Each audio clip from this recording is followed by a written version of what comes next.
સુરત શહેરમાં આવનારા તહેવારોને ધ્યાનમાં રાખીને પોલીસ તંત્ર સજ્જ બન્યું છે। શહેર અલીમબાદ પોલીસ સ્ટેશન ખાતે ગુડી પડવા અને રમઝાન ઈદને લઈને શાંતિ સમિતિની મહત્વપૂર્ણ બેઠક યોજાઈ હતી। આ બેઠકમાં શાંતિ સમિતિના સભ્યો તેમજ આ વિસ્તારના આગેવાનો ઉપસ્થિત રહ્યા હતા। બેઠક દરમિયાન તહેવારો શાંતિપૂર્ણ માહોલમાં ઉજવાઈ શકે તે માટે વિવિધ મુદ્દાઓ પર ચર્ચા કરવામાં આવી હતી। પોલીસ અધિકારીઓએ આગેવાનો સાથે સંકલન વધારવા અને કોઈ પણ અપ્રિય ઘટના ન બને તે માટે સહકાર આપવા અપીલ કરી હતી।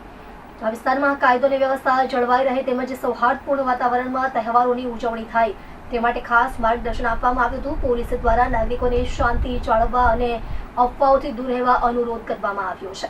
આજે લીંબાયત પોલીસ સ્ટેશનમાં આવતા તહેવારોના અનુસંધાને શાંતિ સમિતિના તમામ સભ્યો અને વિસ્તારના નાગરિકોની સાથે એક મીટિંગનું આયોજન કરવામાં આવેલું હતું અને એમાં મોટી સંખ્યામાં તમામ ધર્મોના વ્યક્તિઓને આપણી પોતાની હાજરી આપી તમામ પ્રકારના તહેવારો શાંતિપૂર્વક રીતે ઉજવાય, તમામ લોકોનો એમાં ફાળો રહે અને શાંતિ સમિતિના લોકોની સાથે એ લોકોનો સતત સંપર્ક રહે।